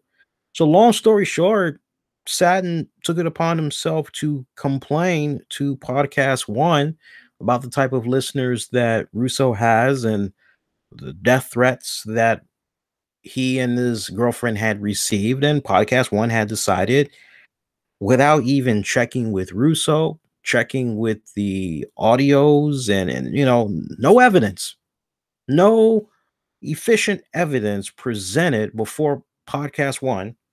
Podcast One just decides, Russo, your show is done. Your show is done. Yeah, very unprofessional. Now look. I don't care about, well, Russo did this and Russo did that. I don't care about that. Everybody makes mistakes, and I'm not justifying it by just throwing that cliche out there. I mean what I say. People do make mistakes. But let me tell you something. I don't give a damn how I may feel about you. If I'm not feeling you, if I'm not liking you, okay, yeah, that's personal, right? But the last thing I'm going to do is mess with your pockets. Now, there's only but so low of a level a person can go. But to mess with somebody's money, you are messing with somebody's livelihood, you are messing with somebody's peace of mind and well being. Now, I'm sorry, but that's just an unsung code that you just don't cross that respected barrier. So, for anybody that doesn't like Russo because of whatever over the years, and you can make very valid arguments, it's quite simple. If you don't like Russo, you're not checking out his content. Plain and simple. Russo said what? Well, I could care less. Oh, Russo wrote an editorial, huh? I could care less. You just keep it moving along. If you have not appreciated what he's done over the years to and for the business, and you question some things that he's done since being involved in the business on a regular basis, hey, even more the reason why you would probably say, I don't particularly care for Russo. I'm just going to keep it moving along over here. But to stoop to the level of hurting somebody's pockets through their advertisers, through their branding deals, no. No. That's just, one brand deal that he had lost. They didn't even listen to the audio in question. They didn't even try. Russo even offered, and they rolled out. Some pillow company, if I'm not mistaken. I'm thinking, was it the Magic Pillow creepy dude? But that's where things had stood, and eventually Podcast One, they had tried to renege on this. They basically had tried to get Russo. Okay, so they've already kicked Russo to the curb, and then they go, "Oh, well, you know what? We like for you guys to come back." And Russo said, "No, no, screw you guys. I'm going. I'm taking all my shows. I'm going to the Realm Network. Forget you guys." And you could tell by just the video that Russo had put out, he was feeling a certain way with Podcast One anyway. I mean, look, it's no secret. Jim Ross, gone. Chris Jericho, gone. These guys are now part of Westwood One. Opie from Opie and Anthony, he's now going to be coming over to Westwood One. There's a lot of folks that's been making the jump. And for Russo to do that and take the number of shows that he did have at Podcast One with him, that's a pretty big deal. If you're Podcast One, you're going, what the hell? And from what Russo was saying, apparently Podcast One was fidgeting the numbers, trying to exaggerate the hell out of the downloads and plays so that they could get better branding / advertising deals. They were thinking about that money. And for Russo and crew and his co-hosts, the money wasn't looking good. The money was just getting, started off really good. They were making decent money, and then they reached a point where they thought, okay, it's just going to continue to increase. Our pay cuts are going to continue to get higher. And they went on a serious decline that it was just for them a joke. And so, yeah, I respect the hell out of Russo for saying, no, man, you're not going to kick me when I'm down. I told you guys I did nothing wrong. And you kick me to the curb. And then when you realize there's no evidence whatsoever backing up what this person is claiming, then you want to try to have me come back. And mind you, you want me to come back for the same peanut deal that you've been giving me so far. Oh, screw you. I think anybody else that is a broadcaster would have done the same thing when it's all said and done. So again, for me, I don't care, about, well, Russo did this and Russo did that. Yeah, those are facts. No doubt about that. I'm not disputing that.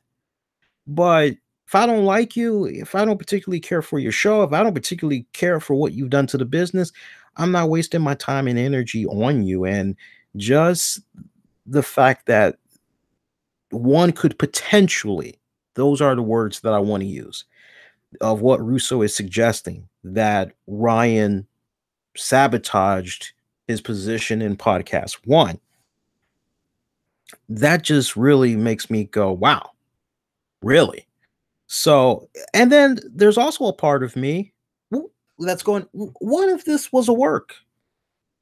With Russo, you never know. What if this was a situation where Russo is saying, hey, bro, I'm trying to get out of this deal with Podcast One. I don't know what I can do.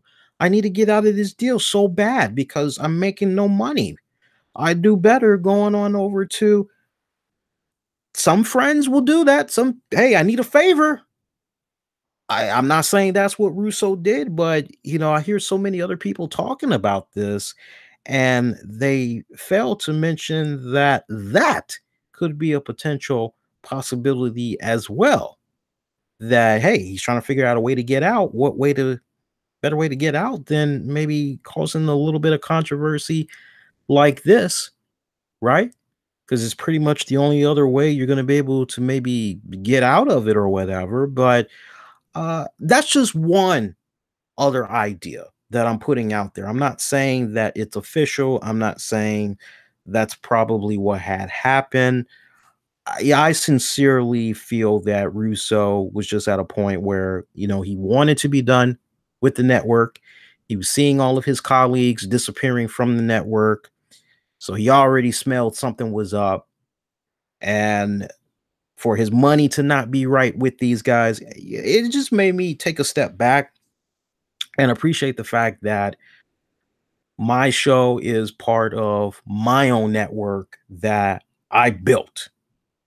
And longtime listeners know that, over the years, we've had a few shows that were part of the network. And either it was a situation where those shows that we had under my network, they just stopped doing shows, or it was a situation where things just really weren't clicking, or maybe they felt that they could do better on their own or whatnot. So, for me, I'm glad that I'm not associated with any networks. I mean, early on, I was in a position where I had the opportunity to maybe reach out to a few networks. And I mean, everybody remembers the show was almost picked up by CBS Radio. The only reason why the show was not picked up by CBS Radio was because they had already acquired a show that was covering all things wrestling. And they just felt that at that point in time, it was overkill. They had way too many as it was. And I offered them to go into another area. I said, look, I said, if you guys got enough shows that already tackle wrestling, I'd be more than happy to talk about XYZ.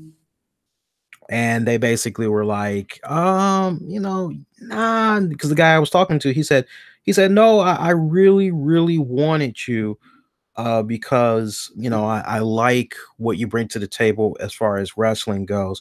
And he told me, say, stay in contact, stay in contact, maybe we can do some business down the road, if not on CBS radio, maybe we can find another avenue. I said, okay, yeah, sure. And I remember there was another outlet some years back. I can't even remember their name now, but there was some network that the guy approached me and he said, hey, I really like your show. I'm looking for a wrestling show that could fill in this time slot every single week. You seem like you have a consistent schedule. You know what you're talking about.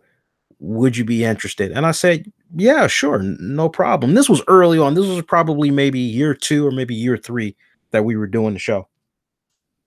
And so we did the show, and I had noticed after maybe, I want to say maybe a month and a half, I'm not really feeling this. I'm not. And he's the one that's orchestrating everything. And this is how I learned early on. Yeah, no thanks. Because basically, he was taking my show and other shows, reaching out for advertising deals, and then basically keeping the money for himself. And he was telling us, oh, no, no, look, you know, this is how you guys will pay me is, we'll have all of the shows under one umbrella. And then with the revenue that I'm able to bring in, I'm basically going to use the money to make the site grow even bigger, make the interface even better. And once we get ourselves in a position where we can be like a podcast one and we can be like this, then we can go on ahead and start dividing up the money. And for me, I just wasn't liking those arrangements, especially when there was a situation where he was counting up the tallies monthly of how the shows were doing. And basically, he was acting like a whipping boy. Oh, this show's not up to par as far as plays, as far as downloads go. This show needs to ship up or shape up or you get shipped out or some language like that. And I just didn't like that. I didn't like that. I forgot what the final straw was, but something just made me say, okay, yeah, I'm done with this. And I just said, hey, look, man, effective immediately. I don't want to have any more business with you and your network. And that was pretty much it. Why are we talking about an ex WWE writer from 1998? Old news. He is washed up. Um, and that's what I mean. That's what I mean. That's what makes me so different, Adam, is that when it comes to stuff like Vince Russo, it's amazing how many people will say stuff like that about Russo. But with me, you'll never find me saying that. I will say, hey, I don't quite understand this. If I ever had one complaint about Russo, as long as I've been on the air, the only time I've had anything negative to say about Russo, I did not like the fact that he had made people pay for that interview with China. And I even said, hey, it was obvious that she was having some type of problems back then. You're supposed to be a good Christian. Why not maybe offer her a place to stay till she gets back on her feet? And, maybe you could do your part in helping her get cleaned up, maybe helping her get in contact with DDP and his DDP yoga program and go from there. And I remember that what I said, it made its rounds on the web. And Vince Russo, his rebuttal, not to that, but to the thought of, oh, you're making people pay for your interview with China. His whole deal was, oh, yeah, I'm kicking back and I'm just rolling in big loads of money because of this chat that I had did with China. I think in retrospect, because they say hindsight is 2020. I think in retrospect, if he could have done things differently, he probably would not have made people pay to listen to that conversation. I remember some of my colleagues, shit, I know for sure my boy Mish from Wrestling Soup, and shout out to him. I remember he didn't like that. Him and Joey, they did not like that. I remember Don Tony and Kevin Castle. I remember back then they didn't like that. I remember Jason not really too keen on that as well, so um but that's something that had went down last week, and I just thought I'd offer my thoughts, my 2 cents on that. And it's not so much about who is involved, it's the principle. And I don't want you guys to lose sight of that. If I'm bring up something, it's for a particular reason. It shouldn't matter the names of the people. What it should really come down to is, man, it's kind of a fucked up thing. I don't like this person, and I'm going after their money. No, if I don't like them, I'm moving along. I was just talking about Jason. I definitely want to send a heartfelt thoughts, prayers to Jason Solomon from Solid Monster Sounds Off. Me and him have been buddies for, I want to say, time flies. I wouldn't be surprised if it's 2 years. It still feels like maybe a year, but we've kind of danced around each other in previous years. And then I would have to say sometime within the past year, 2 years to be on the safe side, we've interacted here and there more and more. And I do consider him a friend. I do consider him a colleague. And he recently had lost his mom, and I was just wow, in shock when I had heard about that, especially the message that he put out basically saying she deserved to go out a better way. And I'm sure he is just an emotional wreck right now. And I don't know if maybe he kind of felt this was coming, because what was really so wow is at least a day or two prior, he had put out an image of him and his dad. And he had talked about how he lost his dad, I want to say maybe 3 years ago, and how he still thinks about his dad to this day. So I'm not sure if maybe Jason kind of knew that was on the horizon with his mom. You never know. Sometimes we get this sixth sense and we just know certain things. But yeah, he recently had lost his mom Monday, if I'm not mistaken. So thoughts and prayers to Jason and his family over that loss right now. I would imagine that at this point, Jason is probably not even thinking about a show right now. I mean, if the man were to do a show, I would look at it as part of him grieving, but I'm sure he would greatly appreciate you all's thoughts and prayers. So, if you are a fan of his work, and my whole thing is whether you're a fan of his work or not, just from the simple standpoint of all the contributions that he has made to our respected industry, alone, that should warrant a hey, because I know there's some people that don't always agree with some of the things that he says, but at the end of the day, he's very good. He's very, very good at what he does. Has a very friendly radio voice. I love his voice actually. Some people tell me how they don't like my voice. Sometimes I don't even like my voice. I can try to sound as energetic as humanly possible. I can have me a fucking 5-hour energy drink. I could take me a nap. I could be drinking on some Pepsi all day long. And no matter what, even if I'm making very valid points about a topic, some people just don't like my voice. So, Jason, though, he just has a very nice, smooth radio voice. I really love his voice. I love him in general. He's a good dude. And, if I could have him my way, I wouldn't have him going through this emotional roller coaster that he's going through right now. So, thoughts and prayers to Jason. I see Roseanne has come back. Roseanne is back after 20 years. She had premiered earlier tonight on ABC. It was a hour-long special. I have that on the back burner. I will actually be talking about that. I'll probably give you guys a little snippet here and there on social media, my thoughts, but I'll definitely let you guys know what I thought of the season premiere next week. A couple of more topics I want to get into. I told you guys we're probably going to push about the 2 hour and 10-minute mark. And see, here's the beautiful thing. When I get ready to edit the audio of this, see, here's the thing.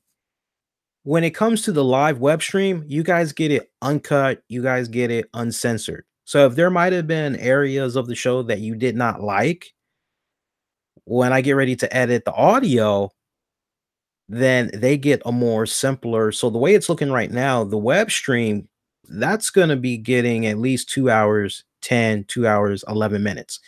The audio, that's probably going to be maybe 1 hour and 40 minutes. So I have made a pact to myself that when it comes to doing the web streams, I'm going to try to give you guys a little bit more bonus content, give you a little bit more bonus random thoughts. So what may kind of seem as though some topics I'm on, it's kind of dragging for you guys that's getting the web stream experience. You're truly getting an all around, okay, I'm getting a full show. Whereas those that's going to be getting it on the downloads, they're going to kind of get gypped just a little bit, because after all, we kind of want to entice them to come on and check out the web stream. You'd be surprised who hasn't still checked out the web streams yet. See some other topics I want to get into real quick before we get ready to wrap it up. Real quick, I'm not going to go overkill on this. The Stormy Daniels interview on 60 Minutes. Can I just say I walked away from that having even more questions. And I was talking to my boss about this the other day because she is a full-blown Republican. She is a diehard Trump supporter, and I'm an independent. So I've got to be one of those type of independents. I truly do look at everything from all sides, and I try to find some type of common ground, something that just makes common freaking sense. And she didn't watch the interview, but she asked me for the recap, and I told her about it. And I couldn't help but walk away having even more questions. One of the first questions I'm having in my mind is, well, if the Trump administration had put this document before you and told you, hey, you need to sign this, and you need to sign this memo, and you basically need to let everybody know that you did not have any relations with Donald Trump, that nothing had happened between you two. So if you sign that January of 2018, and then you come around a couple of months later and you basically say, oh, well, I was pressured into doing that, I never really felt comfortable. So I question that. Again, I'm not going the whole in depth with this, okay? Because I do respect everybody's patience, especially for those that they don't really want to dive into that type of stuff. But just points of observation, and the way we've been doing it on this show, if it has a lot of people talking, then we're talking about it here on the RCWR show. And usually we kind of talk about trending topics. And this was a trending topic. So for me, I had that question about Stormy. The other question I have is, okay, Trump watches 60 Minutes. He always responds to things that's being said about him, whether it's by the guys on Fox, CBS, whatever the network is, whatever the show is, he always speaks his piece or his 2 cents. And I remember I was doing some side project stuff, and it was like 1 o'clock in the morning, and I'm getting ready to go to bed. I said, you know what? Let me hop on Twitter real quick. Let me see if Trump said something. Because anybody that saw the interview, they know that one of the things that Anderson Cooper, and by the way, Anderson Cooper, he did a great job interviewing her. He says to her, hey, you know, Trump watches 60 Minutes every single week. Is there anything you want to say to him? And she goes, well, he knows I'm telling the truth. I'm saying to myself, if there's ever a time for President Trump to say something, even if it's a situation where, hey, my lawyers have advised me to not talk about this whole Stormy Daniels situation, you could just walk away from that feeling however you want to feel. But at least he said something, did not acknowledge it whatsoever. To the point, one of the last tweets that he put out for that night going into Monday morning had to do with taking jabs at Hillary Clinton. And as it stands right now, he still has not mentioned anything about Stormy. So that right there is concern to me. But if you ask me at the end of the day, just me as a man, you know, if you say to me, Lee, what do you make about this whole Stormy Daniels crap, man? What do you? And like I was telling some people, I look at it as a desperate attempt to try and maybe impeach President Trump. You know, it's shades of Bill Clinton. That's honestly the vibe that I get. Anybody that remembers that history well with Bill Clinton, they would agree with me. But look, man, we all have relationship problems. We all have some type of marital problems. All right. At the end of the day, me personally, if you're asking me, I'm having a beer with you right now, and you ask me what's my 2 cents, I don't give a damn personally where this guy sticks his log. Right? I don't care. The only thing I care about is what's going on with him as the commander in chief. That's what I care about. That's the body of work I care about, not the body of work from one Stormy Daniels. So I really hope that as time progresses, that this little distraction in the news media right now will be forgotten about, and we can get on to some more important and dire subjects. If anything, though, I do feel sorry for the fact that Melania is no wife should be dragged into this type of stuff, especially if she didn't ask for it. No wife should be dragged into this. On Stormy Daniels' side, you know, she's married, so I'm sure the husband was pretty well aware of what was going to be happening. But the daughter that's relatively young, you know, it sucks when kids are involved. And I definitely feel for the little kid, but she knew what she was getting herself into. And next 7 months should be interesting. Let me say that. Somebody posed a very interesting question. Which one do you think is going to have more of a longer impact? The stuff with Stormy Daniels, or what's going on with all of these young kids that's doing the whole March for Our Lives? Which one's going to have more of a profound impact 6-7 months from now? I got to go with the teens and the whole March for Our Lives. I think that's going to have the more of a significant impact, quite honestly. All right, moving along, a couple more topics. Charlotte Flair, a lot of concern. Everybody was saying she was injured, wasn't really sure what was going on with her. Basically, long story short, she had some type of a routine visit with her dentist, and there was some procedure that had happened. It was rather minor, but basically, as a result of that trip to the dentist, that's why she was not available for this week's SmackDown. But the way things are looking right now, she's going to be ready to go for her WrestleMania match against Asuka for the SmackDown Women's title. So for those of you that was wondering what the hell was going on with her, now you know what's going on. And there was a report that had came about for John Cena being rumored for the starring role in a planned Duke Nukem movie that's based on the first person shooter video game. And Cena apparently he's honored. He had spoke with Screen Rant and said that it's an honor to be attached to the project. He said, and I quote, "I think that's the direct attachment, and I'm very honored to be attached, but that is a very fragile franchise." That was one that was very timeline specific. That is 1990s to the hilt. So once again, it reflects upon story. The story has to come in dead on balls, man.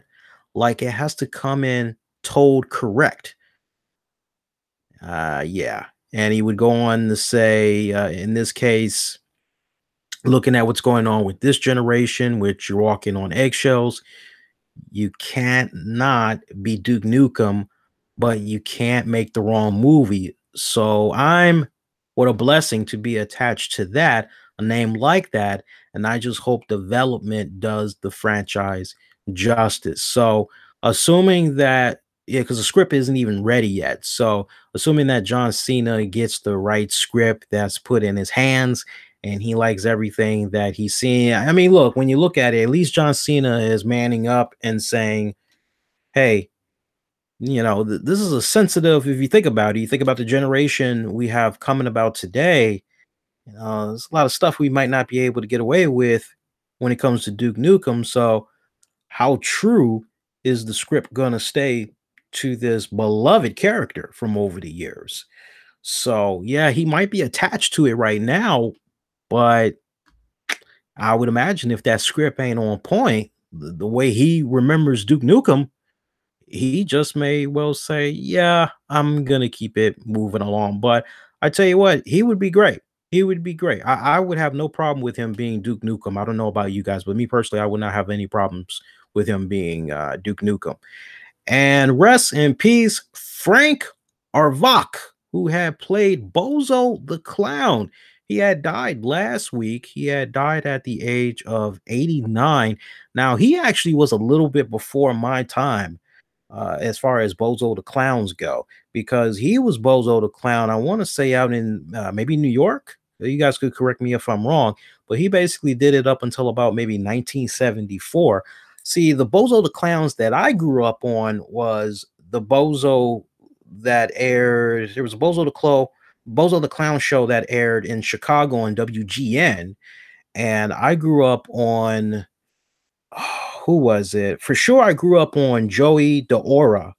Grew up on him, and then I also had grew up on, I want to say, Roy Brown. Roy Brown was the other one that. Oh no, Roy Brown had played Cookie. He was Cookie the Clown or Cookie the Cook. But the other Bozo I'm thinking of, I want to say his name is Bill. Don't quote me on. No, Bob Bell. Bob Bell. It's coming back to me now. Bob Bell. I grew up on Bob Bell, and I grew up on Joey DeAura out in Chicago. And it was actually because of Bozo the Clown that I had grown a fondness for Mighty Mouse. Because anybody that remembers the old Bozo shows back then, they would show Popeye the Sailor Man, black and white. Sometimes they would show a colorized version. And when it came to Mighty Mouse, they would normally show black and white Mighty Mouse cartoons, but eventually they had showed colored versions as well. But some of my funniest early memories as far as cartoons go was because of Bozo the Clown. And yeah, so he was 89 when he had passed. So not really sure if it was maybe Father Time that had got the best of him or what, but definitely thoughts and prayers go out to the family. And let's see. Other than that, let me see. Anything else we need to get into? I'm just looking at the show notes real quick here, guys. Damn, we did fantastic. We covered everything that we needed to cover. about 2 hours, 16 minutes. That's pretty good. And I'm going to go on ahead on that note. I'm going to stick a fork in it. We're going to call this DONE done. At this point, your next edition of the RCWR show is going to come at you guys next Tuesday. That is going to be Tuesday, April 3rd, 10 p.m. Eastern, after SmackDown goes off the air. Those of you that's going to be in the Washington, D.C. area beginning this Friday, Saturday, and Sunday, I will be at the Washington Convention Center to cover Awesome Con. I'll be there as part of the press media. So those of you that's going to be coming on now, make sure if you see me, say hello. Say hello to me and the little lady Tammy. We're going to be wearing our RCWR show t-shirts. So stop on, bump into us, say hello. We'll chat for a bit, take some pictures with you if you like. And I'm looking forward to that event. We'll be covering that event in full. You know how we're going to be doing it for you guys. So I'm looking forward to that. So next Tuesday show is going to be a lot of fun. I promise you, because we'll pretty much be recapping on everything that came about. But I would definitely encourage you guys to stay connected to the YouTube channel throughout the weekend, as I will be uploading some exclusive content for you guys.